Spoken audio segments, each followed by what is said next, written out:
യുഗത്തിൽ ഭക്തിയുടെ ഉത്തമ മാർഗം നാമം ജപമാണ്. അപ്പോൾ ഭാഗവതത്തിൽ തന്നെ അത് നമ്മളെ ബോധിപ്പിക്കാൻ വേണ്ടി അജാമിളന് ഇല്ലേ, അജാമിളൻ്റെ മോക്ഷചരിതം പറഞ്ഞു. നമ്മൾ ഓർമ്മയുണ്ടോ? അജാമിളന് 10ാമത്തെ ഒരു പുത്രൻ നാരായണൻ എന്ന പേരോടുകൂടി ഉണ്ടായതുകൊണ്ട് മകനോടുള്ള സ്നേഹം കൊണ്ടാണെങ്കിലും എന്ത് ചെയ്തു? നാരായണ എന്ന അവസാന നിമിഷം വിളിക്കാനൊരു ഭാഗ്യം കിട്ടി. അതുകൊണ്ടാണ് പണ്ടുള്ളവരൊക്കെ ബുദ്ധിപൂർവം നമ്മളെ വീട്ടിലെ കുഞ്ഞുങ്ങൾക്കൊക്കെ പേരിടുമ്പോൾ ഭഗവാന്റെ പര്യായങ്ങൾ പേരായിട്ടിടുമായിരുന്നു.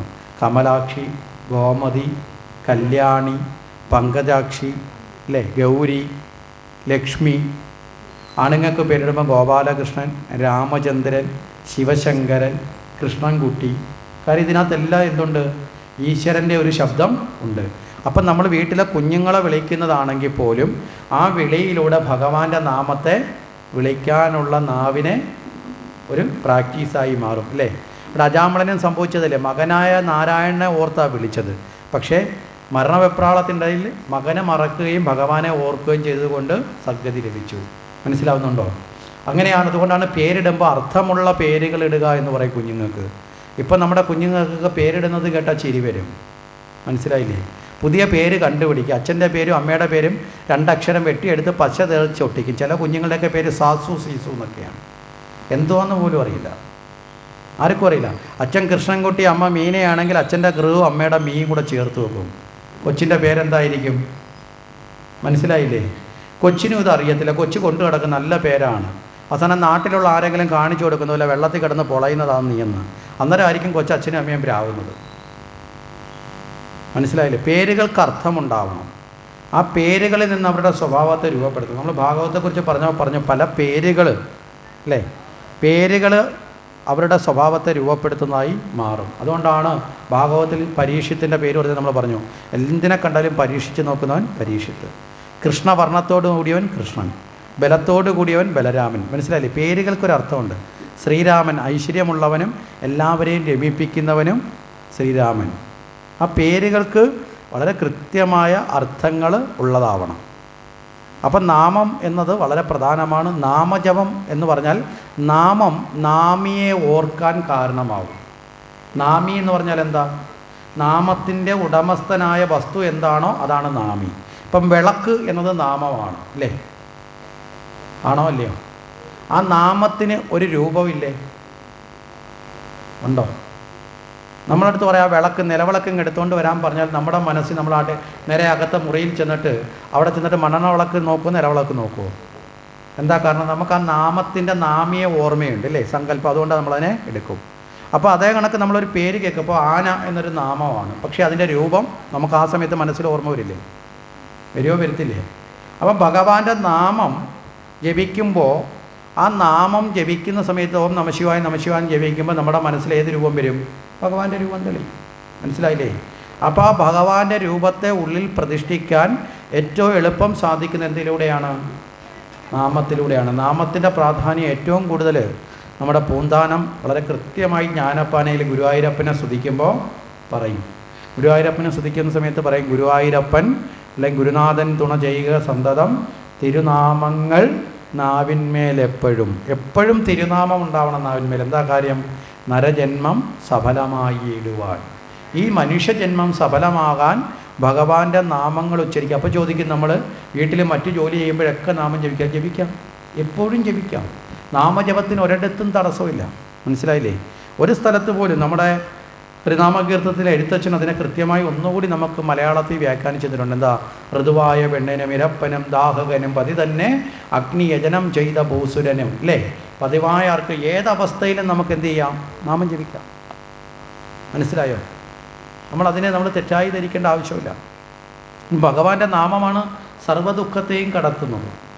സർവ്വസമയത്തും ആശ്രയിക്കാനുള്ളതും ഭഗവാന്റെ നാമമാണ്. അവിടെ പൂന്താനം ഒന്നുകൂടി പറയും, നമുക്ക് വേണ്ടി അല്ലെങ്കിൽ മറ്റൊരാൾക്ക് വേണ്ടി എങ്കിലും നമ്മൾ നാമം ജപിച്ചാൽ നല്ലതാണ്. പരിഹസിക്കാനാണെങ്കിലെങ്കിലും ഭഗവാന്റെ നാമം ജപിക്കാം. ഇനി സ്വപ്നത്തിലെങ്കിലും തന്നെത്താൻ അറിയാതെ സ്വപ്നത്തിലെങ്കിലും ഭഗവാന്റെ നാമം ജപിച്ചാലും നമുക്ക് ഐശ്വര്യം ഉണ്ടാവും. കാരണം ഈ കലിയുഗത്തിൽ നാമജപത്തെക്കാളും, മനസ്സിലായില്ലേ, ഭഗവാനെ നേടാൻ വേറൊരു വഴി ഇല്ല. അപ്പോൾ ആ നാമം ജപിക്കാനുള്ള ആ പ്രയാസം നമ്മൾ എന്ത് ചെയ്യണം? മാറ്റണം.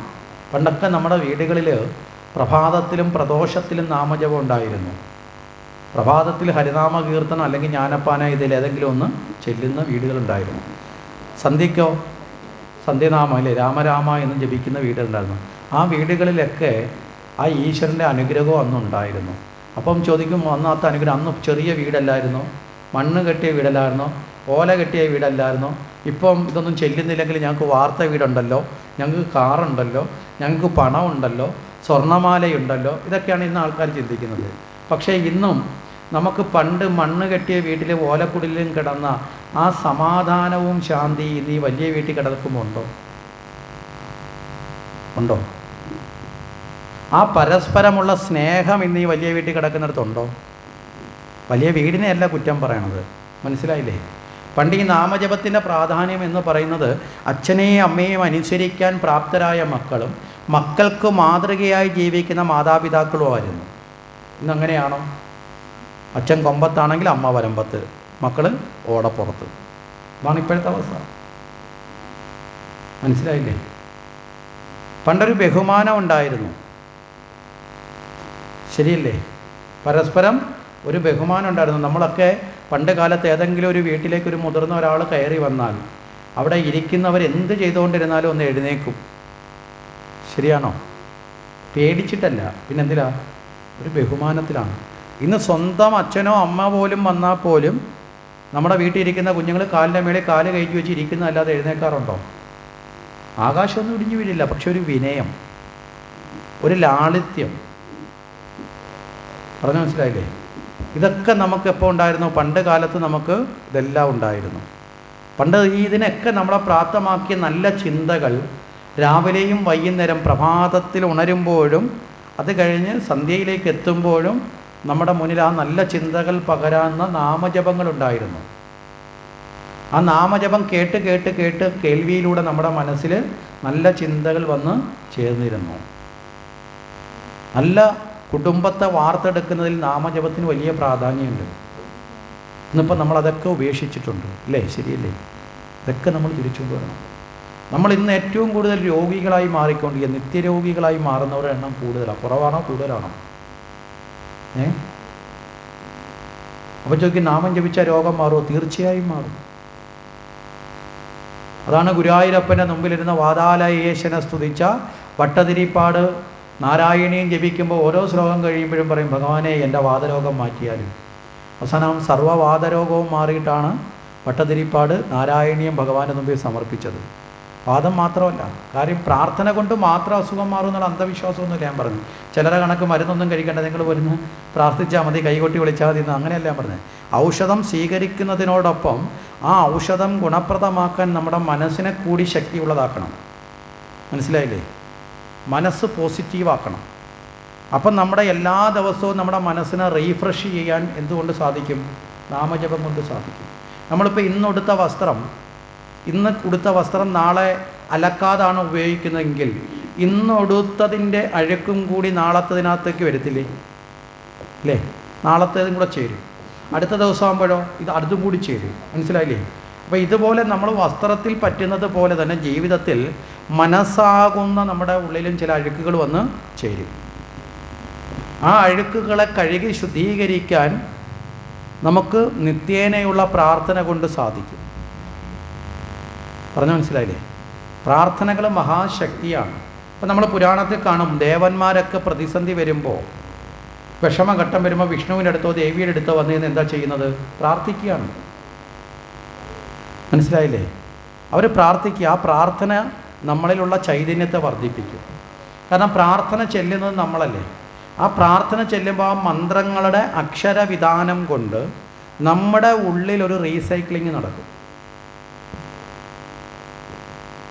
പറഞ്ഞാൽ ആശയം മനസ്സിലായോ? നമ്മുടെ ഉള്ളിൽ ഒരു റീസൈക്ലിങ് നടക്കും, നമ്മളിലത് ഉറയ്ക്കും. നമ്മുടെ ജീവിതത്തിൽ പിന്നെ ഏതൊരു പ്രതിസന്ധി വന്നാലും നമ്മുടെ ഉള്ളിൽ ആ നാമം വരും, നമ്മുടെ മനസ്സ് ശാന്തമാവും. ലോകത്തെ ഏറ്റവും വലിയ നേട്ടം എന്ന് പറയുന്നത് മനഃശാന്തിയാണ്. 3 നേരം ആഹാരം കഴിക്കാനും 5 നേരം കഴിക്കാനും വകയുണ്ട്, പക്ഷേ മനസ്സിന് ശാന്തിയില്ലെങ്കിലോ? മനസ്സിലായോ? നാട്ടിലുള്ള സർവ്വ സ്വത്തുക്കളും നമ്മൾ വാങ്ങിക്കൂട്ടി, പക്ഷേ ജീവിതത്തിന് മനസ്സിന് ശാന്തിയില്ല. രാത്രി ഉറക്കം വേണമെങ്കിൽ ഉറക്കഗുളിക കഴിക്കേണ്ട ഗതികേടാണെങ്കിലോ ജീവിതം കൊണ്ട് വല്ല ഫലമുണ്ടോ? ഉണ്ടോ? നമ്മൾ ഈ നേടുന്ന പുറമേ ഉള്ള നേട്ടമല്ല ജീവിതത്തിൽ ഏറ്റവും പ്രധാനം. നമ്മുടെ ഉള്ളിലുള്ള ചില കാഴ്ചപ്പാടുകളാണ്. നമ്മുടെ ജീവിതത്തിൽ നമ്മൾ ആർജിക്കപ്പെടേണ്ട ചില തത്വങ്ങളെയാണ്. മനസ്സിന് ശാന്തി ഉണ്ടാവും. നമ്മളൊക്കെ ജീവിതത്തിൽ നിന്ന് എല്ലാം ഉപേക്ഷിച്ചിപ്പോൾ ഓടുന്ന സമ്പത്തിൻ്റെ പുറകിലാണ്, അല്ലേ? എല്ലാവർക്കും ഭഗവാനെയും പോലും വേണ്ട. ഭഗവാന്റെ മുമ്പിൽ വന്ന് വരുന്നത് എന്തിനാണ്? സമ്പത്ത് നേടാനുള്ള പ്രാർത്ഥനയായിട്ടാണ്. ഭഗവാനെ നേടാനുള്ള പ്രാർത്ഥനയായിട്ട് പോവാറുണ്ടോ? ഉണ്ടോ? സമ്പത്ത് എന്ന് പറയുന്നത് പണം മാത്രമല്ല. പണം കൊണ്ട് വാങ്ങുകയും എടുക്കുകയും ചെയ്യുന്നത് മാത്രമല്ല ജീവിതത്തിലെ സമ്പത്ത്. മനസ്സിലായില്ലേ? സമ്പത്ത് പലതരത്തിലുണ്ട്. ഇപ്പം നമ്മൾ ഈ അടുത്ത കാലത്ത് കണ്ട ഒരു കാഴ്ചയുണ്ട്. ലോകത്തിലെ ഏറ്റവും വലിയ ധനികൻ്റെ ഭാര്യ, ഏറ്റവും വലിയ ധനികയായിട്ടുള്ള ഒരു സ്ത്രീ സർവ്വതും ഉപേക്ഷിച്ച് ഭാരതത്തിൽ വന്നിട്ട് കുംഭമേള നടന്നപ്പോൾ സന്യാസം സ്വീകരിച്ചു. മനസ്സിലായില്ലേ? എനിക്ക് അല്ല, കൃത്യമായിട്ട് എനിക്കൊന്ന് ഈ ആപ്പിൾ ഫോണൊക്കെ ഇറക്കിയ അതിൻ്റെ ഉടമസ്ഥൻ്റെ ഭാര്യയാണ്. അപ്പോൾ അവർ പറഞ്ഞത് ആ സമ്പന്നതയേക്കാളും വലിയ ആനന്ദമാണ്, മനസ്സിലായോ, ഒരാശ്രമത്തിനുള്ളിൽ കഴിയുമ്പം കിട്ടുന്ന ലളിതമായ ഭക്ഷണം കഴിച്ച് വളരെ കോടിക്കണക്കിന് രൂപയുടെ വസ്ത്രങ്ങൾ ഉപേക്ഷിച്ച് സഞ്ചരിക്കാനുള്ള വാഹനങ്ങളൊക്കെ ഉപേക്ഷിച്ച് ഇങ്ങനെ നാമം ജപിച്ചുകൊണ്ട് നടക്കുമ്പം കിട്ടുന്നൊരു ആനന്ദം വളരെ വലുതാണ്. അതാണ് മനസ്സിൻ്റെ ഒരു സുഖം. ഒരാളല്ല, ഒരാൾ പറഞ്ഞാൽ നമുക്കൊരേയൊക്കെ വട്ടാണെന്ന്. മനസ്സിലായില്ലേ? ആ സ്ഥലത്ത് ഒരാൾ, ഒരു ചെറുപ്പക്കാരൻ സന്യാസം സ്വീകരിച്ചു. ഇൻ്റർവ്യൂ എടുക്കാൻ വന്ന പത്രക്കാരൊക്കെ ചെന്ന് ചോദിച്ചു, നിങ്ങളെന്താ? അപ്പോൾ അയാൾ പറഞ്ഞത്, ഞാൻ വലിയ എൻജിനീയറാണ്, ലക്ഷക്കണക്കിന് രൂപ ശമ്പളം വാങ്ങാവുന്ന മേഖലയിൽ നിന്നുള്ള ജോലി ഉപേക്ഷിച്ചിട്ട് സന്യാസത്തിലേക്ക് വരുന്നു. എന്താ? മനസ്സിൻ്റെ ശാന്തി വളരെ വലുതാണ്. ഇപ്പം പണം കൊണ്ട് മാത്രമല്ല നമ്മൾ സമ്പന്നരാകേണ്ടത്, ഭഗവാനെ നേടണം, ഈശ്വരീയ ഗുണങ്ങൾ കൊണ്ട് സമ്പന്നരാകണം. മനസ്സിലായില്ലേ? ആ സമ്പത്തിന് പകരം വെക്കാൻ വേറൊരു സമ്പത്തും ഉണ്ടാവില്ല. പലതും നേടിയവരൊക്കെ ഇങ്ങനെ ദുഃഖിച്ചും നേടിയിട്ടൊന്നും പോരാന്നും പറഞ്ഞ് ആർത്തി പൂണ്ട് ഇങ്ങനെ എന്താ പറയുക, പേ പിടിച്ച നായെപ്പോലെ അലഞ്ഞ് നടക്കുമ്പോൾ ഒരു കുഴപ്പമില്ലാതെ നമ്മൾ കണ്ടിട്ടില്ലേ? ചില മരത്തിൻ്റെ ചവിട്ടി ഉള്ളത് കഴിച്ചിട്ട് സുഖമായിട്ട് കിടന്നുറങ്ങുന്ന നായ്ക്കളെ കണ്ടിട്ടില്ലേ? അതിനെന്തെങ്കിലും വിഷമമുണ്ടോ? അത് സുഖമായിട്ട് കിടന്നുറങ്ങും, കാര്യം ഉള്ളത് കഴിച്ച് സന്തോഷം. മനസ്സിലായില്ലേ? നമ്മളിങ്ങനെ കിടന്ന് ഓടി നമ്മളപ്പോൾ ചോദിക്കും, സമ്പത്ത് വേണ്ടേ, മക്കൾക്ക് വേണ്ടേ, അവർക്ക് വേണ്ടേ? നമ്മൾ ഈ കഷ്ടപ്പെട്ട് ഈ നേടിയെടുക്കുന്ന സമ്പത്തുക്കളെല്ലാം ചില സമയങ്ങളിൽ നമ്മൾ അമിതമായി ആർജിച്ച് നമ്മുടെ മക്കൾക്ക് വേണ്ടി വെച്ചു കൊടുത്താൽ നമ്മൾ യഥാർത്ഥത്തിൽ നമ്മുടെ മക്കളെ വഴിതെറ്റിക്കുന്നതിനും കൂടെ തുല്യമോ? യഥാർത്ഥത്തിൽ അവർക്ക് കൊടുക്കേണ്ട സമ്പത്ത് എന്താ? മക്കൾക്ക് വേണ്ടി മാതാപിതാക്കൾ യഥാർത്ഥത്തിൽ ആർജിച്ചു കൊടുക്കേണ്ട സമ്പത്ത് എന്താ? നല്ല വിദ്യാഭ്യാസം കൊടുക്കുക, നല്ല കാര്യങ്ങൾ ചെയ്യാൻ പ്രാപ്തരാക്കുക, ധാർമ്മിക ബോധം പകർന്നു കൊടുക്കുക. മനസ്സിലായില്ലേ? ഇല്ലെങ്കിൽ എന്ത് ചെയ്യും? പണക്കാരൻ്റെ മകൻ ധൂർത്തനാവും. കാര്യം അവന് പണത്തിൻ്റെ ബുദ്ധിമുട്ടറിയില്ല, എങ്ങനെ കിട്ടിയെന്നറിയില്ല. കിട്ടിയത് കൊണ്ട് അവൻ ധൂർത്തടിക്കും, ലാവിഷാവും. മനസ്സിലായില്ലേ? ഇപ്പോൾ ചില മാതാപിതാക്കൾ പറയും, ഞങ്ങൾ അനുഭവിച്ച കഷ്ടപ്പാട് ഞങ്ങളെ മക്കൾ അറിയരുത്. ഭയങ്കര ഗമേലാണ് പറയുന്നത്. അവിടെയാണ് നമ്മുടെ കാഴ്ചപ്പാട് തെറ്റിയത്. അവരും കഷ്ടപ്പാടുകൾ അറിയാം. നമ്മൾ ആ കഷ്ടപ്പാട് അറിഞ്ഞത് കൊണ്ടാണ് നമ്മൾ കുറച്ചുകൂടി ഉത്തരവാദിത്തത്തിൽ ജീവിക്കുന്നത്. ആ കഷ്ടപ്പാടുകളൊന്നും അവരറിഞ്ഞില്ല എങ്കിൽ നമുക്ക് വേണ്ടി നമ്മുടെ അച്ഛനും അമ്മയും ഏതൊക്കെ കഷ്ടപ്പാട് സഹിച്ചിട്ടാണ് ഈ ധനമുണ്ടാക്കി തന്ന് നമ്മളെ വളർത്തുന്നതെന്ന് നമ്മൾ അറിഞ്ഞില്ല എങ്കിൽ ആ മക്കൾ ആ അച്ഛനും അമ്മയെയും വേണ്ട കണക്ക് ആ ബഹുമാനത്തിൽ ചിന്തിക്കുമോ? അറിയണം. മനസ്സിലായില്ലേ? എത്ര കഷ്ടപ്പെട്ടാണ് നമ്മുടെ അച്ഛനും അമ്മയും നമ്മളെ വളർത്തുക. അപ്പോഴാണ് അച്ഛനും അമ്മയോടുള്ള ബഹുമാനം, സ്നേഹം കൂടുന്നത്. എന്ന് വെച്ചാൽ ഇല്ലാത്ത കഷ്ടപ്പാട് ഉണ്ടാക്കി കാണിക്കണമെന്നല്ല പറഞ്ഞത്. ജീവിതത്തിൻ്റെ യാഥാർത്ഥ്യങ്ങളും ജീവിതത്തിൻ്റെ ബുദ്ധിമുട്ടുകളുമൊക്കെ മനസ്സിലാക്കി തന്നെ വളരണം. അല്ല നമ്മൾ എവിടുന്നെങ്കിലുമൊക്കെ പോയി കഷ്ടപ്പെട്ട് കടം മേടിച്ചെല്ലാം കൊടുത്ത് നമ്മൾ ചിലർ പറയും, എൻ്റെ മക്കൾ എന്തു പറഞ്ഞാലും ഞാൻ വാങ്ങിക്കൊടുക്കും, അവരുടെ ഒരാഗ്രഹത്തിന് ഞാൻ എതിര് നിൽക്കത്തില്ല. ഭയങ്കര സ്നേഹത്തിലാണ് ഇത് പറയണത്. അതല്ല ശരിയായ അച്ഛനമ്മമാർ. എന്തു പറഞ്ഞാലും വാങ്ങിക്കൊടുക്കാൻ നിൽക്കരുത്. കാരണം അവർ എന്ത് ചോദിച്ചാലും വേണ്ടതാണോ വേണ്ടാത്തതാണോ എന്നും കൂടി ചിന്തിച്ച്, മനസ്സിലായില്ലേ, അത് വാങ്ങിക്കൊടുക്കാൻ നമ്മൾ തയ്യാറാവണം. എന്തും വാങ്ങിക്കൊടുക്കരുത്. നമ്മൾ ഇടയ്ക്കൊരു ഉദാഹരണം പറഞ്ഞു. ഇപ്പോഴത്തെ കൊച്ചുകുട്ടികൾ എന്ത് കഴിക്കണമെന്ന് തീരുമാനിക്കുന്ന അച്ഛനും അമ്മയല്ല, ഇപ്പോൾ ടി വിയിലെ പരസ്യങ്ങളാണ്. ശരിയല്ലേ? പരസ്യം കണ്ടിട്ടാണ്. അവർ കടയിൽ ചെല്ലുമ്പോൾ അവർക്കറിയില്ല ഇത് കെമിക്കൽ അടിച്ച് വരുന്നതാണോ, ഇതിനകത്ത് രാസവസ്തുക്കൾ ചേരുന്നുണ്ടോ, ഇത് കേടുകൂടാതിരിക്കാൻ വേണ്ടി ഇതിൽ കലക്കുന്ന കെമിക്കലുകൾ ശരീരത്തെ എങ്ങനെ നശിപ്പിക്കുന്ന അവർക്കറിയില്ല. അവർ ചെല്ലുമ്പോൾ കവറിൽ കിടക്കുന്ന ലേസ് വേണം, അത് വേണം, ഇത് വേണം, കുപ്പിയിലിരിക്കുന്ന ഡ്രിങ്ക്സ് വേണം, മനസ്സിലായില്ലേ, ആ ചോക്ലേറ്റ് വേണം, ഈ ചോക്ലേറ്റ് വേണം എന്നൊക്കെ അവർ ചൂണ്ടിക്കാണിക്കും. നമ്മളിതെല്ലാം വാങ്ങിക്കൊടുത്താൽ കുറേ നാൾ കഴിയുമ്പോൾ ഇതിൻ്റെ മുഴുവൻ രോഗ ദുഃഖ ദുരിതങ്ങൾ ആർക്കാണ് ഉണ്ടാവുന്നത്? ആർക്കുണ്ടാവും? ഈ കുഞ്ഞുങ്ങൾക്കുണ്ടാവും. മനസ്സിലായില്ലേ? അപ്പോൾ നമ്മൾ കുഞ്ഞുങ്ങളെ തിരുത്തേണ്ടതാരാ? നമ്മളാണ്. മോനെ അതല്ല കഴിക്കേണ്ടത്, അതിന് പകരം അല്ലെങ്കിൽ വീട്ടിലുണ്ടാക്കി തരാം. കാരണം എന്താ, ആദ്യമേ 2 പ്രാവശ്യം നിരുത്സാഹപ്പെടുത്തിയൊക്കെ 2 പ്രാവശ്യം കരയും, 3ാമത് കരച്ചിലും നിർത്തും. കാര്യം അമ്മ മേടിച്ചു തരത്തില്ലെന്ന് ഉറപ്പായി. പിന്നെ പറയുമോ? മനസ്സിലായില്ലേ? ഏത് കാര്യത്തിലും അർഹപ്പെട്ടതും നല്ല സാധനങ്ങളും കൊടുക്കാൻ നമ്മൾക്ക് കഴിയണം. ഇപ്പോൾ ജീവിതത്തിലെ സമ്പത്തെന്ന് പറയുന്ന പണം കൊണ്ട് മാത്രമുള്ള സമ്പത്തല്ല, അത് വേണ്ടാന്നല്ല പറഞ്ഞത്, വേണം. ഇപ്പോൾ പണം കൊണ്ട് വാങ്ങുന്ന വസ്തുവും കാറും സ്വർണവും ഇതൊക്കെയാണ് ഇപ്പോൾ നമ്മൾ സമ്പത്തെന്ന് പറയുന്നത്, അല്ലേ? അത് മാത്രമല്ല, 3 തരം സമ്പത്തുണ്ട് അടിസ്ഥാനപരമായി. ഒന്ന് ദൈവീക സമ്പത്ത്, രണ്ടാമത്തത് സാമൂഹികമായ സമ്പത്ത്, മൂന്നാമത്തത് ആസുരിക സമ്പത്ത് എന്ന് പറയും. അർഹതയില്ലാതെ, മനസ്സിലായില്ലേ, കിട്ടാനുള്ള യോഗ്യതയില്ലാതെ നമ്മൾ സമ്പാദിക്കുന്നതിനെയാണ് ആസുരിക സമ്പത്തെന്ന് പറയുന്നത്. അസുരന്മാരെങ്ങനെയാണ്? അർഹതയുള്ളതാണോ നേടുന്നത്? ആണോ? അസുരന്മാർ മറ്റുള്ളവരെ അതിനെ പിടിച്ചു പറിക്കുക ചെയ്യുന്നത്, മനസ്സിലായില്ലേ? കട്ടും മോട്ടിച്ചും അഴിമതി കാണിച്ചും ഒക്കെ പണം ഉണ്ടാക്കുന്നതെല്ലാം ഏതാണ്? ആസുരിക സമ്പത്ത്. നമുക്കറിയാലോ, നമ്മുടെ നാട്ടിലെ അഴിമതികളൊക്കെ അറിയാമല്ലോ, അല്ലേ? അങ്ങ് മുകളിൽ തൊട്ട് താഴെ ഇരിക്കുന്നവർ വരെ പണം ഉണ്ടാക്കാൻ വേണ്ടി എന്ത് കാണിക്കും? മക്കളും കൊച്ചുമക്കളെയും വളർത്താൻ വേണ്ടി കട്ടെടുക്കുന്നത് മുഴുവൻ ആസുരിക സമ്പത്താണ്.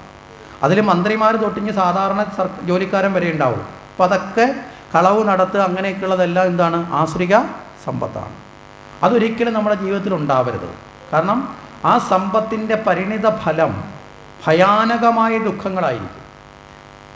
മനസ്സിലായില്ലേ? ആ സമ്പത്തിൻ്റെ പരിണിത ഫലം ഭയാനകമായ ദുഃഖം, ഒരിക്കലും ദുഃഖമൊഴിയാത്ത പല അവസ്ഥകളും എത്തിക്കും. നമ്മൾ ഒരിടത്തൂടെ നേടുമ്പോൾ സന്തോഷം കിട്ടും, പക്ഷേ മറ്റൊരു സ്ഥലത്തൂടെ അത് നമുക്ക് ദുഃഖത്തെ വർദ്ധിപ്പിക്കും. ഒരിക്കലും മനസ്സിന് സമാധാനം ഉണ്ടാവില്ല. ഉണ്ടാവുമോ? അപ്പോൾ അതൊരിക്കലും പാടില്ല. രണ്ടാമത് സാമൂഹിക സമ്പത്ത് എന്ന് പറഞ്ഞാൽ എന്താ? ഈ സാമൂഹിക സമ്പത്ത് നമുക്ക് ജീവിക്കാൻ ആവശ്യമായ ഈ ധനമൊക്കെ അതിൽ പെടുന്നതാണ്, അതൊരു ഭാഗമാണ്. അതിനോടൊപ്പം നല്ല മാതാപിതാക്കൾ സമ്പത്തല്ലേ? അല്ലേ? കുട്ടികളെ സംബന്ധിച്ചോളം നല്ല മാതാപിതാക്കൾ സമ്പത്താണോ? വൈകുന്നേരം ആകുമ്പം മറ്റേ ലിക്കർ അടിച്ച് കാലിൽ നിലത്തുറയ്ക്കാതെ റോഡിൽ കിടന്ന് കിഴഞ്ഞ് വലം ചുറ്റി വരുന്ന അച്ഛനും ആ അച്ഛനെ കണ്ടിട്ട് അച്ഛനെ തെറി പറയുന്ന അമ്മയും ആണെങ്കിൽ ആ കുഞ്ഞുങ്ങൾ നന്നാവുമോ? അപ്പം നല്ല മാതാപിതാക്കൾ ഒരു സമ്പത്താണ്. നല്ല സ്വഭാവമുള്ള മാതാപിതാക്കൾ ഒരു സമ്പത്താണ്. നല്ല മക്കളൊരു സമ്പത്താണ്, അല്ലേ? നല്ല മക്കൾ, ഒരു കുടുംബത്തിലെ മാതാപിതാക്കളുടെ ഏറ്റവും വലിയ സമ്പത്ത് എന്താ? നല്ല മക്കളാണ്. നല്ല സഹോദരനും സഹോദരിയും ഒരു സമ്പത്താണ്. നല്ല ഭാര്യ സമ്പത്താണ്. നല്ല ഭർത്താവ് സമ്പത്താണ്. മനസ്സിലല്ലേ? നല്ല മുത്തശ്ശനും മുത്തശ്ശിയും സമ്പത്താണ്. ഈ നല്ലതെന്ന് പറയുന്നത് വെച്ചാൽ ഇത് നല്ലതല്ലാത്ത മുത്തശ്ശനും മുത്തശ്ശിയുണ്ട്, നല്ലതല്ലാത്ത അച്ഛനും അമ്മയുണ്ട്, ഇല്ലേ? നല്ലതല്ലാത്ത മക്കളുണ്ട്. അപ്പം നല്ലതും ചീത്തയുണ്ട്. എന്താ അതിൻ്റെ അർത്ഥം? നല്ല രീതിയിലുള്ള കാര്യങ്ങൾ ചെയ്ത് ജീവിക്കുന്നതിനെയാണ് നല്ലതെന്ന് പറയുന്നത്. ഇനി നല്ല കൂട്ടുകാരൊരു സമ്പത്താണ്, ശരിയല്ലേ? നമുക്കൊരു ദുഃഖം വന്നാൽ നമ്മളെ കൂടെ നിന്ന് നമ്മളൊരു തെറ്റ് ചെയ്താൽ തിരുത്തുന്ന നല്ല കൂട്ടുകാർ സമ്പത്താണ്. നല്ല ബന്ധുക്കളൊരു സമ്പത്താണ്. നല്ല അയൽക്കാരൊരു സമ്പത്താണ്, അല്ലേ?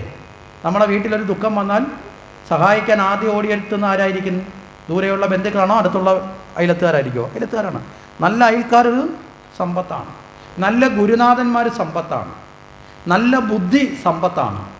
നല്ല ആരോഗ്യം സമ്പത്താണ്. നല്ല ചിന്ത സമ്പത്താണ്. നല്ല വാക്കുകൾ സമ്പത്താണ്, അല്ലേ? ആണോ? അല്ലേ? മനസ്സിലായില്ലേ? അങ്ങനെ അനവധി കാര്യങ്ങൾ. നല്ല പ്രകൃതിയിൽ ജീവിക്കുന്ന ഒരു സമ്പത്താണ്. നല്ല സൂര്യപ്രകാശം ലഭിക്കുന്നൊരു സമ്പത്താണ്. നല്ല വായു ശ്വസിക്കാൻ കിട്ടുന്നൊരു സമ്പത്താണ്. അപ്പോൾ നമ്മളൊക്കെ ഇതിൻ്റെ വിലയറിയാത്തത് കൊണ്ടാണ്. നമ്മളൊക്കെ ഇവിടെ താമസിക്കുന്ന നല്ല വായു അവിടെ കിട്ടുന്നത്. കാരണം പൊടിപടലങ്ങളോ വലിയ വാഹനങ്ങളോ, അല്ലേ, വലിയതൊന്നും ഇല്ലാത്ത നല്ല വായു ശ്വസിച്ചാണ് നമ്മൾ ഈ ഗ്രാമത്തിലൊക്കെ ജീവിക്കുന്നത്. നമ്മളിപ്പോൾ ഡൽഹി പോലെയുള്ള വലിയ സിറ്റിയിൽ ചെന്നാൽ അവിടുത്തെ ജനം നേരിടുന്ന ഏറ്റവും വലിയ പ്രശ്നം എന്താ? പൊല്യൂഷനാണ്, അപകടമാണ്. വളരെ, കാരണം അത്രയധികം വാഹനങ്ങളും തിരക്കുകളും കൊണ്ട് സർവത്ര വിഷമയമാണ് അന്തരീക്ഷം പോലും. നല്ല ജലം സമ്പത്താണ്. കുടിക്കാൻ പോലും നല്ല ജലമില്ലാതെ ജലത്തിൽ നിന്ന് രോഗം പടരുന്ന എത്രയോ ആൾക്കാരുണ്ട്, ജീവിക്കുന്നുണ്ടല്ലേ? നല്ല ജലം ഒരു സമ്പത്താണ്. പറഞ്ഞു മനസ്സിലായില്ലേ? അങ്ങനെ ഓരോ കാര്യങ്ങളും സമ്പത്താണ്. അങ്ങനെയുള്ള സമ്പത്തിൻ്റെ ഒരു സമ്പത്താണ് എന്ത്? ധനം എന്ന് പറയുന്നത്. മനസ്സിലായില്ലേ? അല്ലാതെ അത് മാത്രമാണ് സമ്പത്തെന്ന് ധരിച്ചെടുത്ത് നമുക്ക് മറ്റു മൂല്യങ്ങളെല്ലാം നമ്മൾ മറന്നുപോയി. നല്ല ബന്ധുക്കൾ വേണ്ട, നല്ല അച്ഛൻ വേണ്ട, നല്ല അമ്മ വേണ്ട, നല്ല അയൽക്കാർ വേണ്ട, നല്ല ഗുരുനാഥൻ വേണ്ട, നല്ല സുഹൃത്തുക്കൾ വേണ്ട, നല്ല ചിന്ത വേണ്ട, നല്ല ആരോഗ്യം വേണ്ട, നല്ല ബുദ്ധി വേണ്ട, നല്ല വായു വേണ്ട, ആകെ പണം മാത്രം മതി എന്ന് ചിന്തിച്ചെടുത്ത് നമ്മൾ മനുഷ്യൻ മൃഗമായി മാറി തുടങ്ങി. ശരിയല്ലേ? ആ പണത്തിന് വേണ്ടി നമ്മൾ സ്വന്തം സഹോദരനെ വേണമെങ്കിൽ കൊല്ലാൻ മടിക്കാത്ത കാലത്താണ് നിൽക്കുന്നത്. ആണോ അല്ലയോ? നമ്മൾ ജീവിക്കുന്ന കാലത്തെക്കുറിച്ച് നമ്മൾ ചിന്തിക്കുക.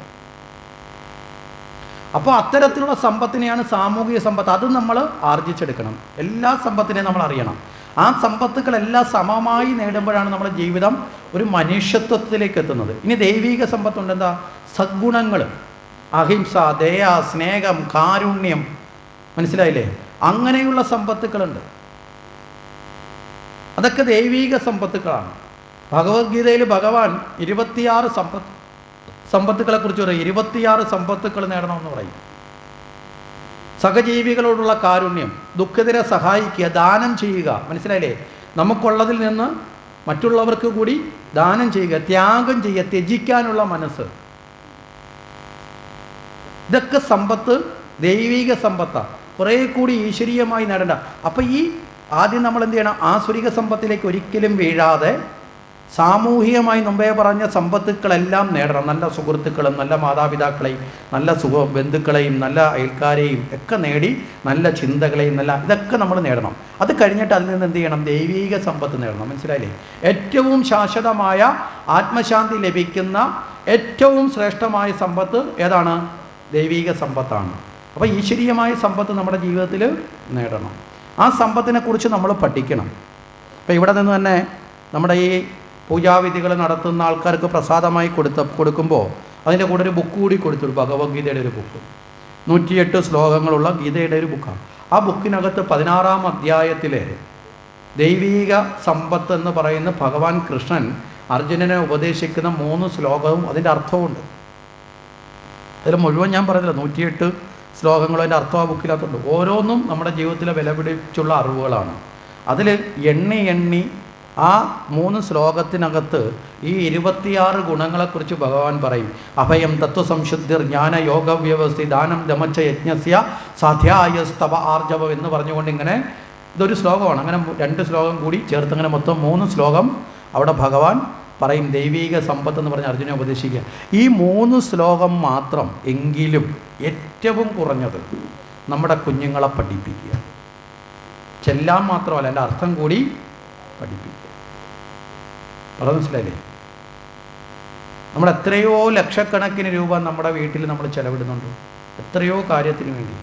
ഇങ്ങനെയുള്ള അറിവുകൾ കിട്ടുന്നതും കൂടി നമ്മുടെ കുഞ്ഞുങ്ങളിലേക്ക് വാങ്ങി നമ്മുടെ കുഞ്ഞുങ്ങളുടെ ജന്മദിനമൊക്കെ ആഘോഷിക്കുമ്പോൾ ഏതെങ്കിലും ഒരു നല്ല പുസ്തകം ഗിഫ്റ്റായിട്ട് കൊടുക്കാൻ നമ്മൾ ആഗ്രഹിക്കുക. 10, 300, 400 രൂപയുടെ കേക്ക് മേടിച്ച് മുറിച്ച് ഒരു നേരത്തെ വയറിൻ്റെ, മനസ്സിലായില്ലേ, ഒരു സുഖം കിട്ടുന്നതിനേക്കാളും അവൻ്റെ ജീവിതത്തിലുടനീളം അവനെ നയിക്കാൻ പര്യാപ്തമായ അറിവ് അവന് പകർന്നു കൊടുക്കാൻ സാധിക്കും ഒരു പുസ്തകത്തിലൂടെ. അവനത് ജന്മനാളിന് കിട്ടുന്ന ഗിഫ്റ്റായതുകൊണ്ട് അവൻ സന്തോഷത്തോടെ അത് വായിക്കില്ലേ? മനസ്സിലായില്ലേ? ആ കുഞ്ഞിനെ ജീവിതകാലം മുഴുവൻ നന്നാക്കാൻ സാധിക്കും. നമ്മളിന്ന് എന്താ ചെയ്യുന്നത്? നമ്മൾ ചിന്തിച്ചാൽ മതി. ഏറ്റവും നല്ല ആഘോഷങ്ങൾ വരുമ്പോൾ അവന് നന്നാവാനുള്ള വഴിമരുന്ന് ഇട്ട് കൊടുക്കണം അച്ഛനും അമ്മയും മാതാപിതാക്കൾ. ആ 3 ശ്ലോകം മാത്രം അതിൻ്റെ അർത്ഥം അറിഞ്ഞൊന്ന് പഠിപ്പിച്ചാൽ നമ്മുടെ കുഞ്ഞുങ്ങൾക്ക് വേറൊരു പേഴ്സണാലിറ്റി ഡെവലപ്മെൻറ്റും വേണ്ട. അവർ ജീവിതത്തിൽ നല്ല കരുത്തുള്ളവരായി വളരും. ജീവിതത്തിൽ ഒരു പ്രതിസന്ധി വന്നാലും ഭീരുവിനെ പോലെ പോയി പെരമുറി അടച്ച് അതിനുള്ളിൽ കയറി ഫാനകത്ത് കെട്ടിത്തൂങ്ങുന്ന, ജീവിതത്തെ തകർത്ത് കളയുന്ന നിരാശ്രയമില്ലാത്ത വിഡ്ഢികളെപ്പോലെ ആവില്ല നമ്മുടെ കുഞ്ഞുങ്ങൾ. ഇന്ന് ഏറ്റവും കൂടുതൽ കണ്ടുകൊണ്ടിരിക്കുന്നത് എന്താ? ഒരു ഭാഗത്ത് ആത്മഹത്യ ചെയ്യുന്നവർ, മറുഭാഗത്ത് ലഹരിക്ക് അടിമപ്പെടുന്നവർ, മറുഭാഗത്ത് എന്നെ ഒന്നിനും കൊള്ളത്തില്ല എന്ന് പറഞ്ഞ് വിഷാദ രോഗികളായി ഇരിക്കുന്നവർ. മനസ്സിലായില്ലേ? ഇതിനെയൊക്കെ കടക്കണം. നമുക്ക് നല്ല ഉൾക്കാഴ്ചയുള്ള, ഒരു പരാജയം വന്നാൽ അത് മാറ്റിവെച്ച് അടുത്തതിലേക്ക് ഇറങ്ങിത്തിരിക്കാൻ തൻ്റെ ഇടമുള്ള നിലയിൽ നമ്മുടെ കുഞ്ഞുങ്ങൾ വളർന്നു വേണം. അവരിൽ അതിനുള്ള സദ്ഗുണങ്ങൾ നമ്മൾ ഉറപ്പിച്ചു കൊടുക്കണം. അവിടെയാണ് ദൈവീകമായ സമ്പത്ത് നമ്മൾ പഠിക്കേണ്ടത്. അല്ലാതെ അത് പഠിക്കുന്നത് ദൈവത്തിനോടുള്ള സ്നേഹത്തിനല്ല, നമുക്ക് നമ്മളോടുള്ള സ്നേഹത്തിനാണ് പുരാണം പഠിക്കേണ്ടത്. നിങ്ങൾക്ക് സ്നേഹമുണ്ടെങ്കിൽ നിങ്ങൾ ഭാഗവതം പഠിക്കുക. കൃഷ്ണനോടുള്ള സ്നേഹം മാറ്റി വെച്ചേക്കുക. മനസ്സിലായില്ലേ? നിങ്ങൾക്ക് നിങ്ങളോടുള്ള സ്നേഹം ഉണ്ടെങ്കിൽ നിങ്ങളത് പഠിക്കുക. അപ്പം ലളിത സഹസ്രനാമം പഠിക്കുന്നത് ദേവിക്ക് വേണ്ടിയിട്ടാണ് എന്ന് നമ്മൾ ധരിക്കരുത്. നിങ്ങൾക്ക് നിങ്ങളോട് സ്നേഹം ഉണ്ടെങ്കിൽ ലളിത സഹസ്രനാമം പഠിക്കുക. എന്താ കാരണം ഞാൻ ഇന്നലെ പറഞ്ഞു, നമ്മുടെ മെമ്മറിയെ, നമ്മുടെ ഓർമ്മശക്തിയെ വർദ്ധിപ്പിക്കാനുള്ള ഏറ്റവും നല്ല എക്സസൈസാണ്, വ്യായാമമാണ് ഒരർത്ഥത്തിൽ. ദൈവം എന്നുള്ള ചിന്തയെ വെക്കണ്ട. മനസ്സിലായില്ലേ? 1000 നാമം ഇങ്ങനെ കാണാതെ ചെല്ലാൻ നമ്മൾ പഠിച്ചാൽ, റൊട്ടേറ്റ് ചെയ്ത് നമ്മൾ പഠിച്ച് തെറ്റുകൂടാതെ ഇങ്ങനെ ചെല്ലാൻ സാധിച്ചാൽ നിങ്ങളുടെ ബ്രെയിൻ അത്രയും കപ്പാസിറ്റി കൂടി, നിങ്ങളുടെ ബ്രെയിൻ അത്രയും സ്വീകരിക്കാനുള്ള പവർ കൂടി. മനസ്സിലായോ? നീ ദൈവം എന്നുള്ള തലം മാറ്റി വെക്കുക. അത് വേണ്ടവർ സ്വീകരിക്കുക, വേണ്ടാത്തവർക്ക് സ്വീകരിക്കേണ്ട, കുഴപ്പമില്ല, മാറ്റി വെക്കാം. ഭാഗവതം ഇനി വായിച്ചത് കൊണ്ട് ഭഗവാന്റെ ഐശ്വര്യം കിട്ടാൻ വേണ്ടിയിട്ടല്ലെങ്കിലും ഭാഗവതത്തിലൂടെയുള്ള അറിവ് ജീവിതത്തിലേക്ക് വരട്ടെ. നിങ്ങൾക്ക് നിങ്ങളോട് സ്നേഹമുണ്ടെങ്കിൽ നിങ്ങൾ പഠിക്കുക. പറഞ്ഞൊരു ആശയം മനസ്സിലായോ? ആ ആശയത്തെ ബലപ്പെടുത്താൻ ഒരു ദൈവീകത കൂടി വേണമെന്നുണ്ടെങ്കിൽ നമ്മളതിനെ, ദൈവത്തെ കൂടി സ്മരിക്കുക. ദൈവത്തിന് വേണ്ടിയിട്ടല്ല ഇതൊന്നും. ഭാഗവതം ഭഗവാന് വേണ്ടിയിട്ടുള്ളതല്ലാണോ? ആണോ? അല്ല. നമ്മൾ ഉറപ്പിച്ച് പറയണം, അല്ല, നമുക്ക് വേണ്ടിയുള്ളതാണ്. ഭഗവാനെ അറിയാനുള്ള വഴി ഭഗവാന് വേണ്ടിയാണോ? ഭഗവാനോട് പറഞ്ഞു കൊടുക്കേണ്ട ആവശ്യമുണ്ടോ?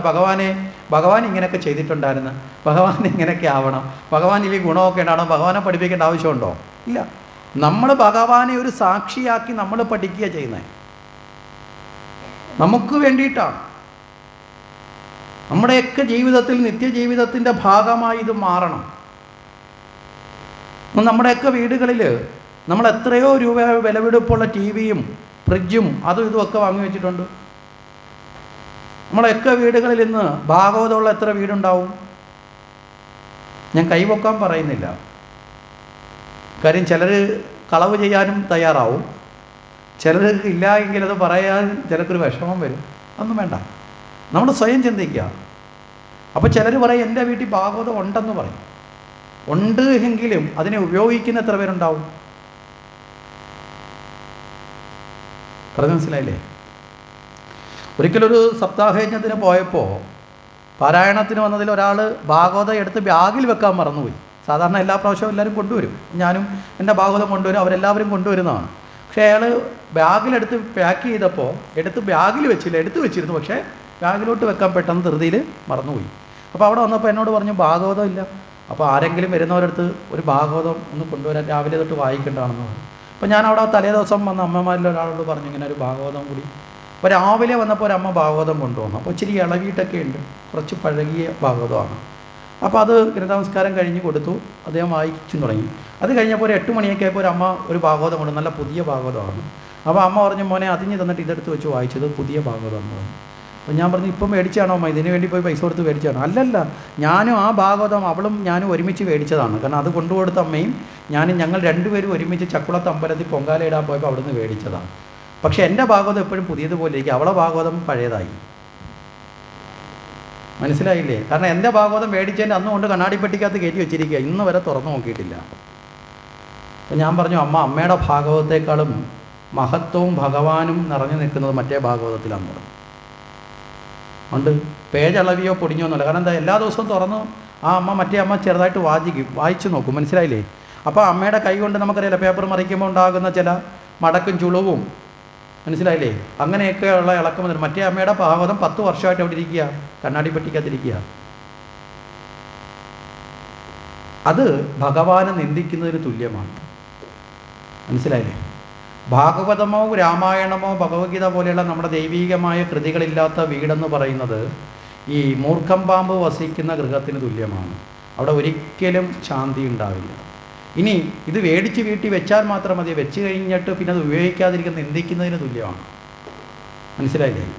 നമ്മൾ പരിഗണിക്കുക. ഇപ്പം നമ്മളെ വീട്ടിലൊരു അതിഥി വന്നു, ആ അതിഥിയെ ശ്രദ്ധിക്കാൻ നമ്മളെ കാര്യങ്ങളെല്ലാം ചെയ്തു കിടന്നാൽ അയാളെ ബഹുമാനിക്കുകയാണോ അവഗണിക്കുകയാണോ? അവഗണിക്കലാണ്. മനസ്സിലായില്ലേ? അപ്പോൾ ഇപ്പം ഫുള്ള് എല്ലാ ദിവസവും രാവിലെ തൊട്ട് രാത്രി വരുന്ന വായിക്കണമെന്നൊന്നുമില്ല. ആഴ്ചയിൽ ഒരിക്കലെങ്കിലും ഒരു 5 പേജെങ്കിലും. നമുക്ക് രാഗമൊന്നും അറിയില്ല, വേണ്ട, അറിയാവുന്ന രീതിയിൽ അക്ഷരം കൂട്ടിച്ചേർത്ത് വായിക്കുക. മനസ്സിലായില്ലേ? അപ്പോൾ അത് ഉപയോഗിക്കാൻ നമ്മൾ തയ്യാറാണോ? അല്ലെങ്കിൽ നമ്മൾ നിന്ദിക്കുന്നില്ല. ചിലരൊക്കെ വീട്ടിൽ ഭാഗവതം മേടിച്ച് വെച്ചിട്ട് രാവിലെ പൂജാമുറി കയറുമ്പം ഭാഗവതത്തിൻ്റെ മേളിൽ ഒരു ചെമ്പരത്തിപ്പ് വെക്കും, വിളക്കിൻ്റെ ചുവട്ടിലും ചെമ്പരത്തിപ്പ് വെക്കും, എന്നിട്ട് വിളക്കും കത്തിയിട്ട് തിരിച്ചിറങ്ങി പോരും. ഇത് ഭാഗവതത്തിന് വട്ടുമല്ല ഉണ്ടോ ചെവി വെച്ചുണ്ടാക്കാൻ ചെമ്പരത്തിപ്പ് വെച്ചിട്ട് വരെ? അത് വരുമ്പോഴാണ് നമ്മൾ ചെമ്പരത്തിപ്പ് വെക്കണേ. ഭാഗവതത്തെ പൂജിക്കുക എന്ന് പറഞ്ഞാൽ ഭാഗവതം വായിക്കുക, പഠിക്കുക എന്നുള്ളതാണ്. പൂജ എന്ന വാക്കിന് പൂ അർപ്പിക്കുന്നത് മാത്രമല്ല പൂജ. മാതാപിതാക്കളെ പൂജിക്കണം എന്ന് നമ്മൾ പറഞ്ഞാൽ രാവിലെ അച്ഛനും അമ്മയും വിളിച്ച് എണീപ്പിച്ച് കസരയെ കൊണ്ടുവന്നിരുത്തി കാല് വെക്കാനൊരു പീഠമൊക്കെ വെച്ച് കിരീടമൊക്കെ തലയിൽ വെച്ച് കൊടുത്ത് ആണോ? 4-5 മാലയൊക്കെ കെട്ടി എഴുതിയിട്ട് കർപ്പൂരമൊക്കെ കത്തിച്ച് അച്ഛൻ്റെ അമ്മയുടെ മുമ്പിൽ ഇരുന്നിട്ട് ഇങ്ങനെ അടിച്ചുകൊണ്ടിരിങ്ങനെ കറക്കിക്കൊണ്ടിരിക്കലാണോ? ആണോ? മാതാപിതാക്കളെ പൂജിക്കുന്നത് എങ്ങനെയാണ്? അവരെ ശുശ്രൂഷിക്കുക, അവരെ പരിചരിക്കുക, അവർക്ക് ആവശ്യമുള്ളത് കൊടുക്കുക. മനസ്സിലായില്ലേ? അതാണ് അവരെ ചെയ്യുന്ന പൂജ. ഒരു വിദ്യാർത്ഥി അറിവിനെ പൂജിക്കുക എന്ന് പറഞ്ഞാൽ എന്താ? രാവിലെ പഠിക്കാനുള്ള പാഠപുസ്തകം മുഴുവൻ എടുത്ത് മേലെ കർപ്പൂരം വെച്ച് കത്തിക്കലാണോ? തുറന്നു വെച്ച് പഠിക്കണം. ഒരു ജോലിക്കാരൻ അവൻ്റെ തൊഴിലിനെ പൂജിക്കുക എന്ന് പറഞ്ഞാൽ എന്താ? നല്ലതുപോലെ ജോലി ചെയ്യുക, മനസ്സിൽ ഈശ്വര ചിന്തയോടുകൂടി ചെയ്യുക. ഭാഗവതത്തെ പൂജിക്കുക വെച്ചാൽ ഭാഗവതം മനസ്സിലാക്കുക എന്നുള്ളതാണ്. നമ്മുടെ വീടുകളുടെ ഒരു ജീവിതമായി മാറണം, നമ്മുടെ നിത്യജീവിതത്തിൻ്റെ അനുഷ്ഠാനമായി മാറണം. അപ്പം അങ്ങനെ നമ്മളിലുള്ള സദ്ഗുണങ്ങളെ വർദ്ധിപ്പിച്ചെടുക്കാൻ, നമുക്ക് വേണ്ടിയിട്ടുള്ള അറിവ് പകരാൻ, ധാർമ്മിക മൂല്യങ്ങളോടുകൂടി ജീവിക്കാൻ നമുക്ക് സാധിക്കണം. കാരണം ഇന്ന് നമ്മൾ ഗോവർദ്ധന പർവ്വതത്തിൻ്റെ തത്വത്തിൽ നിൽക്കുന്ന ഒരു ദിവസമാണല്ലേ. ആ സമയത്ത് ഉച്ചയ്ക്ക് പറഞ്ഞു, ഗോവർദ്ധനം എന്ന് പറഞ്ഞാൽ അറിവിനെയാണ് ഭഗവാൻ ഉയർത്തിയത്. ഈ അറിവിനെ ഉയർത്താതെ ജീവിതത്തിൽ ഒരിക്കലും മനസ്സുണ്ടാക്കുന്ന ക്ലേശങ്ങളിൽ നിന്ന് മുക്തി നേടാൻ നമുക്ക് സാധിക്കില്ല. മനസ്സിലായില്ലേ? നമ്മളെ ദുഃഖിപ്പിക്കുന്നതും സന്തോഷിപ്പിക്കുന്നതും ആരാ യഥാർത്ഥത്തിൽ? മനസ്സാണ്, നമ്മുടെ ഉള്ളിലുള്ള മനസ്സാണ്. മനസ്സിലായില്ലേ? അല്ല പുറമേ ഉള്ള കാഴ്ചയല്ല. നമ്മൾ പറയാം അവൻ എന്നോട് അങ്ങനെ പെരുമാറി അതുകൊണ്ട് എനിക്ക് ദുഃഖം ഉണ്ടായി. അവൻ പെരുമാറിയത് കൊണ്ടല്ല ദുഃഖം, അവൻ അങ്ങനെ പെരുമാറി എന്നുള്ള ബോധത്തെ നമ്മളിലേക്ക് അടിച്ചേൽപ്പിച്ചതാരാ? അത് സ്വീകരിച്ചതാരാ? നമ്മുടെ മനസ്സാണ്. ഇപ്പോൾ ഒരാൾ ഒരിടത്തു നിന്ന് തെറി പറഞ്ഞുകൊണ്ടിരിക്കുക, നമ്മൾ അതിൻ്റെ ഇപ്പുറത്ത് ഇപ്പോൾ ഉണ്ട്, നമുക്കൊരു ദുഃഖമില്ല, നമ്മൾ ആ തെറിയൊക്കെ പറഞ്ഞിട്ട് ആസ്വദിച്ച് ഇങ്ങനെ കേട്ടോണ്ടിരിക്കുക. അപ്പോഴാണ് വേറൊരുത്തൻ പറയടാ ഈ വിളിക്കുന്ന മൊത്തം നിന്നെയാടാ, തീർന്നില്ലേ? പിന്നെ നമുക്ക് പഴയ ആസ്വാദനം വരുമോ? എന്താ കാരണം? മനസ്സിന് ഏറ്റെടുത്തുകൂടാ, എന്നെയാടാ വിളിക്കുന്നത്, എന്നെയാടാ. അതോടുകൂടി നമ്മൾ കല്ലും തടിയെടുത്തുകൊണ്ട് അവനെ അടിക്കാൻ പോയില്ലേ? പറഞ്ഞ മനസ്സിലായില്ലേ? ഇതിനെ പിടിച്ച് സ്വന്തമാക്കുന്നതാരാ? മനസ്സാണ്. ആ മനസ്സിനെ ശാന്തമാക്കാൻ, ആ ക്ഷോഭവിക്ഷോഭങ്ങളെ ശാന്തമാക്കാൻ അറിവ് കൊണ്ടല്ലാതെ ലോകത്ത് മറ്റൊന്നും ഇല്ല. അതാണ് ഭഗവാൻ ഗോവർദ്ധനത്തിൽ കാട്ടിക്കൊടുത്തത്. എന്താ? ഇന്ദ്രൻ എന്ന് പറഞ്ഞ് നമ്മൾ പറഞ്ഞു, ഇന്ദ്രിയങ്ങളുടെ നാഥനായ മനസ്സ് ക്ഷോഭം കൊണ്ട് വന്നപ്പോൾ ജ്ഞാനമാകുന്ന ബോധത്തെ ഉണർത്തി. അതുകൊണ്ടാണ് നമ്മുടെ കുഞ്ഞുങ്ങൾ നമ്മുടെ ധാർമ്മികമായ വിദ്യാഭ്യാസത്തിലൂടെ വളർന്നു വരണമെന്ന് നമ്മൾ ആഗ്രഹിക്കണം. പണ്ടൊക്കെ ഇത് കൊടുക്കാൻ പര്യാപ്തമായ വീടുകളുണ്ടായിരുന്നു. മുത്തശ്ശനും മുത്തശ്ശിയും അമ്മയും അച്ഛനുമൊക്കെ ഇത്തരം അറിവുകളും കഥകളും കുഞ്ഞുങ്ങൾക്ക് പറഞ്ഞു കൊടുക്കുന്ന ഗൃഹങ്ങളുണ്ടായിരുന്നു, ദൈവീകമായ കഥകൾ ഇല്ലേ? ഇന്ന് ഏതെങ്കിലും ഒരു വീട്ടിൽ അങ്ങനെയുള്ളൊരു സന്ദർഭമുണ്ടോ? സത്യസന്ധമായിട്ട് പറയണം, ഭഗവാന്റെ മുമ്പിൽ ഇരുന്ന് കള്ളം പറയരുത്. ഉണ്ടോ? അമ്മ വലിയ പെട്ടിയിലാണെങ്കിൽ കൊച്ചു ചെറിയ പെട്ടിയിലാണ്. അതൊന്നും വേണ്ടെന്നല്ല, ടെക്നോളജിയൊക്കെ വേണം, നമ്മൾ ഉപയോഗിക്കുന്നതാണ്. പറഞ്ഞ മനസ്സിലല്ലേ? ഏത് ടെക്നോളജിയെ നമുക്ക് വേണ്ടും വണ്ണം ഉപയോഗിക്കാം. അമിതമായാൽ അമൃതും വിഷം. അപ്പം നമ്മുടെ കുഞ്ഞുങ്ങൾക്ക് നമ്മൾ ശരിയായ ധാർമ്മിക വിദ്യാഭ്യാസം കൊടുക്കുക എന്നത് നമ്മുടെ സമൂഹത്തിൻ്റെയും നമ്മുടെ കുടുംബത്തിൻ്റെയും നമ്മുടെ ക്ഷേത്രങ്ങളുടെയും ബാധ്യതയാണ്. നമ്മുടെ കുഞ്ഞുങ്ങൾ ശരിയായ അറിവ് പഠിച്ചു വളർന്നാൽ അവർ തെറ്റായ ദുശീലങ്ങളിലേക്ക് പോകില്ല. പുഴുക്കുത്ത് വീണതിന് ശേഷം ഒരു പുഷ്പത്തെ നന്നാക്കിയെടുക്കാൻ പറ്റുമോ? നമ്മളിനി എത്ര കീടനാശിനി തളിച്ചാലും കാര്യമില്ല. ഉണ്ടോ? അപ്പോൾ എന്ത് വേണം? വീഴാതെ നോക്കണം. ഒരു നല്ല കർഷകൻ വിള മുഴുവൻ നശിച്ചതിന് ശേഷം അതിനെ സംരക്ഷിക്കുമോ അതോ വിള നശിക്കാതിരിക്കാൻ സംരക്ഷിക്കുമോ? നശിക്കാതിരിക്കാനാണ് അല്ലേ? രോഗം വന്ന് ചികിത്സിക്കുന്നതിനേക്കാളും നല്ലത് എന്താ? രോഗം വരാതെ നോക്കുകയാണ്. അതുപോലെ നമ്മുടെ കുഞ്ഞുങ്ങളുടെ ഓരോരുത്തരുടെ സ്വഭാവവും വളർന്നു വരുമ്പോൾ ശരിയെന്തെന്ന് തിരിച്ചറിഞ്ഞ് ശരിയായ പാതയിൽ വളർന്നു വരാൻ അവർക്ക് ആവശ്യമായ ജ്ഞാനം അവരുടെ ഉള്ളിൽ കൊടുത്താൽ, അറിവ് കൊടുത്താൽ, അവർ ലോകത്ത് എവിടെ പോയി ജീവിച്ചാലും അവർ നശിക്കില്ല. അല്ലാതെ എൻ്റെ കുഞ്ഞുങ്ങളെ ഞാൻ ശ്രദ്ധയോടെ വളർത്തും. നമുക്ക് എത്ര നാൾ ശ്രദ്ധിക്കാൻ പറ്റും? 10 വയസ്സ്, 12 വയസ്സ്, 13 വയസ്സ്, 14 വയസ്സ്, ഇത് കഴിഞ്ഞാൽ അവൻ്റെ പഠനവും ജോലിയായിട്ട് അവൻ മറ്റു പല മേഖലയിലേക്ക് പോകുമ്പോൾ നമുക്ക് പുറകെ പോകാൻ പറ്റുമോ? അച്ഛനും അമ്മയൊക്കെ കുട്ടിക്കാലത്ത് കുഞ്ഞിനുള്ള പേടി വളർന്നു വരുമ്പോൾ ഉണ്ടോ? അപ്പോൾ പേടി കൊണ്ട് നമുക്ക് നന്നാക്കാവുന്നതിലൊരു ലിമിറ്റ് കാലമുണ്ട് അല്ലേ? പണ്ടൊക്കെ ആണെങ്കിൽ ഒരു 10-20 വയസ്സ് വരെയൊക്കെ മക്കൾക്ക് അച്ഛനും അമ്മയും പേടിയായിരുന്നു. ഇപ്പോൾ കാലം കഴിയുന്നവർ കുറഞ്ഞു വരികയാണ്. ഇപ്പോൾ 8ാം ക്ലാസ്സുകാരൻ അമ്മയോട് പറയും, എൻ്റെ സ്വഭാവം മാറിയാലുണ്ടല്ലേ, അമ്മ അപ്പോഴേ പെരയ്ക്കകത്ത് കയറും. കാര്യം എന്താ? വീട്ടിൽ ചുറ്റിലും കോടാലിയും കുന്താലിയൊക്കെ ഇരിപ്പുണ്ട്. പല പത്രത്തിലും വായിക്കുന്നതും കേൾക്കുന്നതും കുഞ്ഞും കേട്ടോണ്ടിരിക്കുക. അവൻ പരീക്ഷണം നടത്തിക്കളയും. പേടിയാണ്. സീരിയസ് ആയിട്ട് നമ്മൾ എടുക്കണം.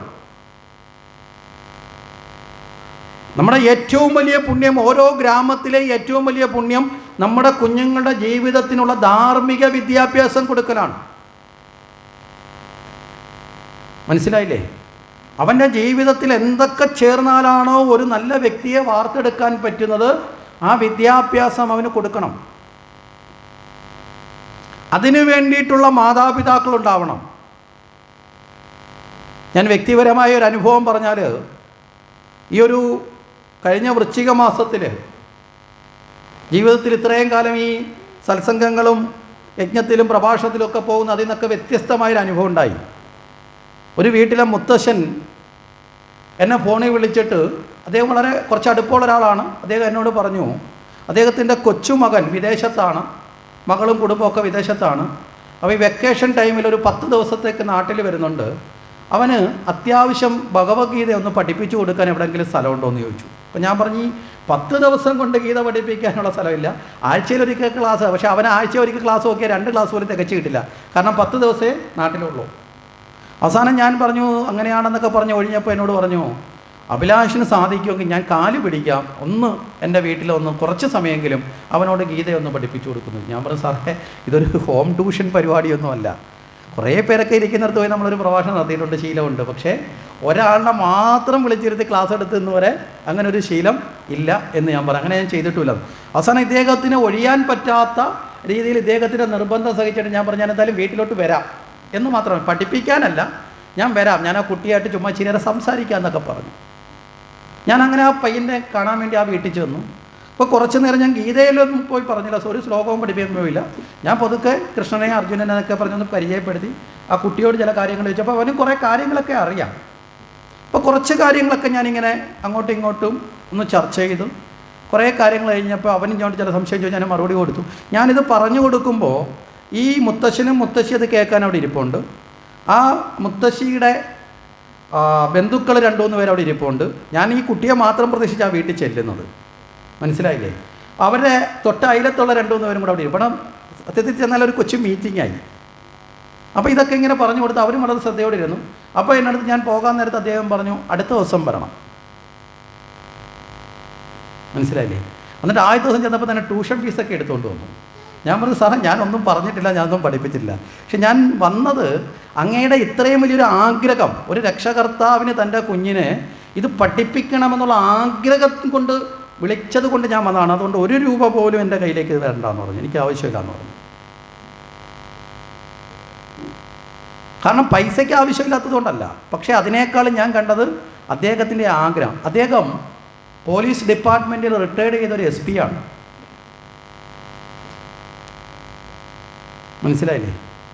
പോലീസ് ഡിപ്പാർട്ട്മെൻറ്റിൽ റിട്ടയർഡ് ചെയ്തൊരു SP ആണ്. അപ്പോൾ ഇതൊക്കെ അങ്ങനെ ഒരു 6 ദിവസം ആ വൃശ്ചികത്തിൽ കഴിഞ്ഞു. ഇപ്പോൾ ഈ അടുത്ത സമയത്ത് ആ കുട്ടി വീണ്ടും വന്നു. ഇപ്പോൾ ഈ 1-ാം തീയതി തിരിച്ചു പോയി. ആ സമയത്ത് ഇതേ കണക്ക് വിളിച്ചു. പക്ഷേ കൂടുതൽ ദിവസം പോകാനുള്ള ഗ്യാപ്പ് കിട്ടിയില്ല. ഒരു 4 ദിവസം കഴിഞ്ഞപ്പോൾ ഞാൻ കഴിഞ്ഞ യജ്ഞത്തിലേക്ക് പോയി. അത് കഴിഞ്ഞ് കുട്ടി 1-ാം തീയതി പോകുന്നതിൻ്റെ അന്ന് ഇദ്ദേഹം ഫോൺ കൊണ്ട് എന്നെ വിളിപ്പിച്ചു. വിളിച്ചിട്ട് പറഞ്ഞു, അദ്ദേഹം ആദ്യം സംസാരിച്ചു, അവൻ ഇനി വരും, അവർക്ക് വെക്കേഷൻ ഈ മെയ് ലാസ്റ്റ് ജൂണിലൊക്കെയാണ്. ആ സമയത്ത് വരുമ്പോൾ വീണ്ടും വരുവേ വിളിക്കുമെന്ന് പറഞ്ഞു, വന്നരാവട്ടെ എന്ന് പറഞ്ഞു.